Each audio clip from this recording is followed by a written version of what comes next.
Hey, Belle here. Today is day 6 of VEDA, and today we're talking about my personal movie pet peeves. So basically we're just going to talk about things that irk me when movies do them or don't do them well. I'll try to keep it light, not totally negative. To be fair, I may be slightly biased about some of these things. They might stick out more to me than they might to you because a lot of you don't know this, but I went to school for radio, TV, film. So I have a film major, I have a film background, I learned about the things you're supposed to do and not supposed to do. We're just going to go through in no particular order, but I will save my number one pet peeve for last. It's not a huge deal, but I tend to not be as attracted to movies that do this. And these are action movies or movies that have pretty much 99% action and almost absolutely no story. It's not a movie to me. Like, you know, you're basically watching a car chase, or you're watching fighting, or you're watching whatever. And I'm fine with it, those exist in a movie. I'm not saying that those are bad to have in movies when your story is lacking due to the fact that you chose to spend so much time on your action, or the money is on the action and the props and you didn't hire a writer. Or good acting. It's not a movie to me. But that doesn't quite count as a pet peeve, but I wanted to throw that one in here because I wanted to have 5 things. When movies have a really, really good story all the way through, you're really intrigued by it, you really want to know what's going to happen, and then the ending is bad. Or they rushed it, like they ran out of time and they didn't finish it the way that probably would have made sense, or you can just feel that the story got really rushed. The writing happened really quickly at the end. They just didn't put as much effort into the ending, and so it lacked. And it's like, that's the thing you walk away from a movie remembering the most is the ending, right? Like by that point you've almost forgotten the beginning of a movie because you've just sat through a, what now on average, like 2 to 2.5 hour movie. Either when it's a really bad ending or it's just lackluster, they didn't really put anything into it, or the one that really, really bugs me is that people seem to think that they have to have happy endings. You all know me, I'm a pretty happy person. I like positivity, I like spreading happiness, but when it comes to a movie or a video game or a TV show, give me the sad ending. Give me where the main character frickin' dies, or where the couple doesn't actually work out in the end. I don't need it to be all completely just depressing and everybody's dead. But you know what I'm saying? Like when you're watching the movie where like it's been pretty dark throughout parts of it, and then all of a sudden it's like, yay! And they lived happily ever after. I understand that they don't want to make people feel sadness when they've gone to a movie. They want them to walk out feeling hopeful, and I think that's awesome. But I think that there is a way to make a movie very emotional and deep and strong and have it end poorly, right? Have it end bad or sad and still make a great point with it. Because otherwise I feel like we kind of walk away being like, oh, my life's going to be like that too. Everything will work out. And that's unrealistic. But that aside, it gets sappy after a while. Like, I want to watch a movie that's not afraid to break some of those barriers down. It's not afraid to go, hey, shit happens. Let's let shit happen in this movie. This is not me making a joke. This is me being serious. Some of the only movies I can really think of that did that well are movies that are dealing with things like the Holocaust or war. But even half the time war movies find some way to be like, oh, the love of his life waited for him still for like 8 years. He has no legs, but they're in love and it's happy. Like, it's okay to show reality. And sometimes it's so much more effective and really, really cool and feels more satisfying. As weird as it's going to sound, like the number of times I've sat in a movie theater watching a movie with Joey and I sit there and I go, what if he died instead? Wouldn't that be awesome? So yes, happy-go-lucky Belle sometimes really wants people to die in movies.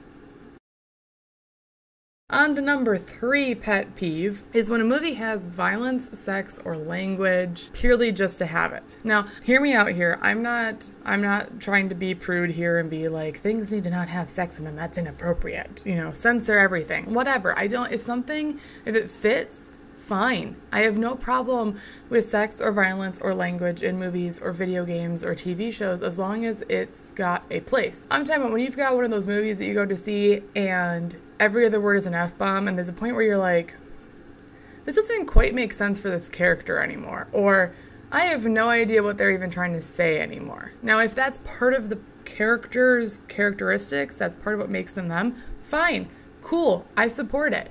But if it's literally just there to get like the R rating, I don't understand it. I don't. It takes away. It makes it hard for me to suspend my disbelief. It makes it hard for me to do that when a movie is nonstop throwing in things that just don't seem to fit into that world. Sex is a great example. You'll have this movie that's like, it's pretty darn good. They've got some great writing. The story is good. It's artistic. And then all of a sudden there's this really, really random, kind of explicit sex scene. And you're like, am I supposed to be sitting here turned on right now? Am I watching porn or am I watching a movie? Then again, I've also watched movies that have shown way more explicit sex than others, but it was fitting. It fit the movie. It fit the characters. They did it in some kind of like a raw way, and it worked, right? It wasn't there just to be there. It wasn't there to just have sex in your listing of why your movie is rated R. It was leaning itself to the story. Support it completely for all of these. Even if it's a movie I can't personally handle because the violence is too up there for me, that's fine as long as it fits the movie. I also personally believe that there are ways to portray things such as violence without always showing every single gory detail, because again, when it's overdone, you start to lose your impact, right? So when you're watching a horror movie and it's nonstop gore, there's a point where you almost stop being affected during that film by the gore. It's no longer shocking, right? Whereas if you have majority of it is more like psychological, it's behind the scenes, you hear the stuff, but you don't quite see every little detail. The entire time you spend imagining, right? To me, that's so much more effective. And again, keep in mind, these are all personal pet peeves. These are because of the way I view movies. You may not agree. You may love when something is full of this kind of stuff, and that's fine. I'm not saying it's completely wrong overall. That's how you watch things. This is how I watch things, and that's okay that we do them differently. Number 4 is when people have empty items in their hands. I'm talking about when somebody is carrying a box because they're moving and they're talking about how heavy the box is, and it is so unbelievably obvious that there is nothing in that box. The other big part is when people are carrying coffee cups. They bring in coffee to work and they're like, oh, hey, buddies, I brought you some coffee, and they hand it to them.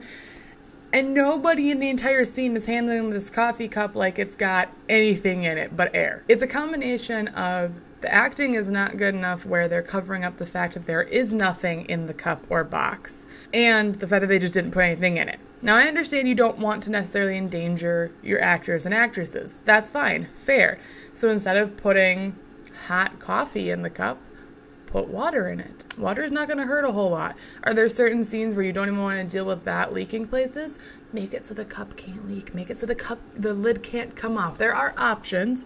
Or have your actor/actress practice a whole lot with a cup that has something in it so that they learn how to mime the fact that there's something in it when it's empty.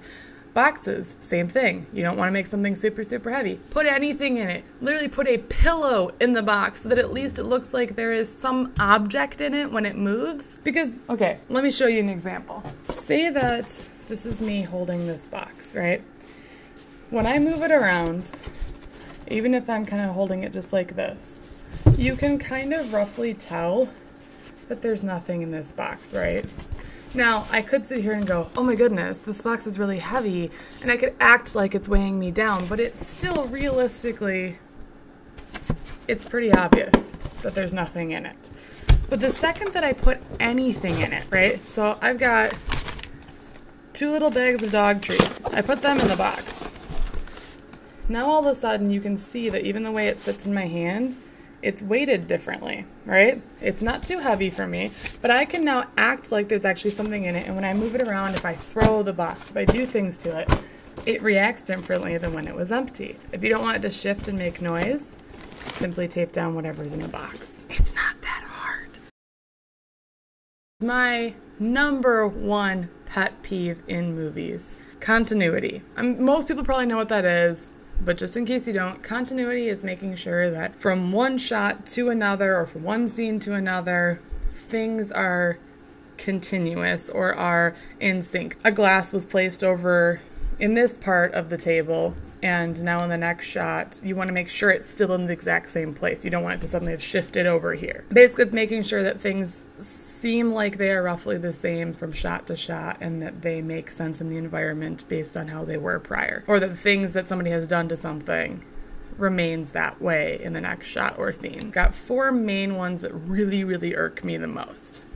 Hair. So something that movies do, it's called over-the-shoulder shots. So you've got 2 characters talking like this. Here you go. They're talking to each other. We're gonna know what this is, Bobby and Susie. Yeah. Okay. So they're talking to each other. And in this scene, they're facing each other. So an over-the-shoulder shot is when you have the camera generally would be over this shoulder or one of their shoulders so that you can see this person's face and you're seeing this person's shoulder, right? And then what they'll do is they'll cut to the other direction so that you're then behind the other person's shoulder seeing this person's reactions, right? The problem is, say that Susie has long hair. So say that she has hair like me. And in the shot where you're from behind her shoulder, it's very obvious, like you can see, if you look from behind me, you can tell that my hair is over my shoulder, right? But then when they cut to Bobby's over the shoulder shot, all of a sudden, Susie's hair looks like this now. And it keeps doing this, back and forth every single time that they shoot. I know it seems like a minor thing, but when you're over the shoulder shot, you've got a lot of shoulder, which is where the hair generally lies, especially on longer haired actors and actresses. It's really obvious, and it starts to throw me off. And I'm sure it's not something that a lot of you notice, and now you probably will, and you are so welcome for that.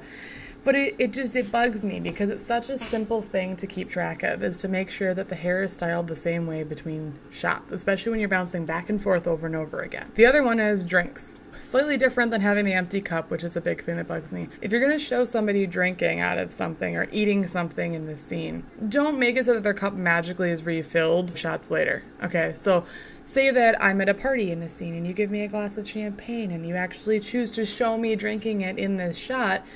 3 shots later while I'm talking to people, my glass better not be full unless somebody came by and refilled it for me. It's not as simple to keep track of, it's simple to fix. Another one is position of items. So a lot of times this will be that you see a character move something. Like, I understand that things occasionally, it's not as big of a deal if it's just something in the scene kind of moved a tiny bit and it's not actually a prominent part of the scene. Most people won't notice except for me, again, because I'm a little picky about this.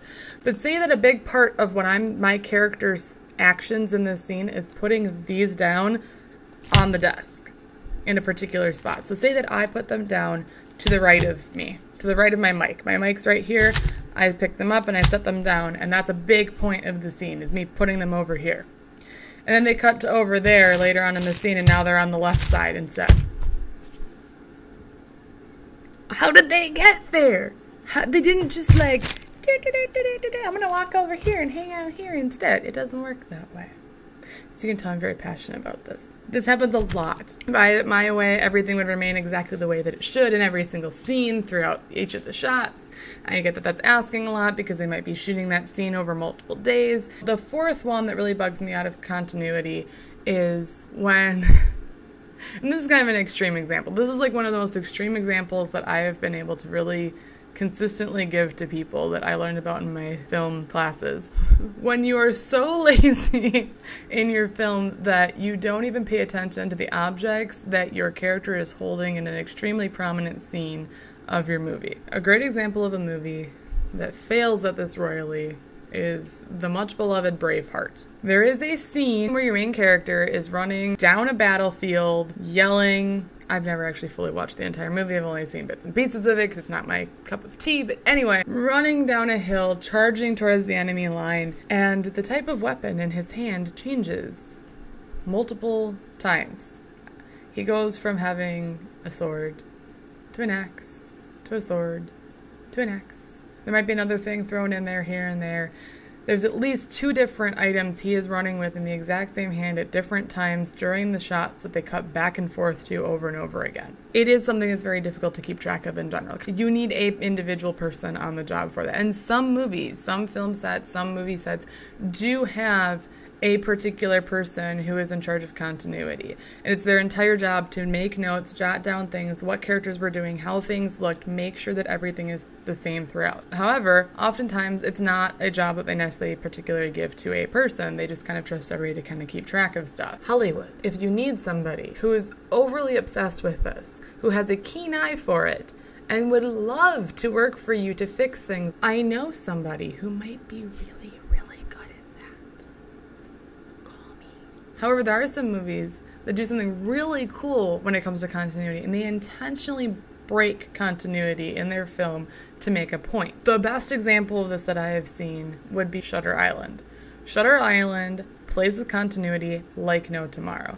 There are intentionally parts where somebody is drinking a glass and then suddenly the glass is gone from her hand. It's no longer there.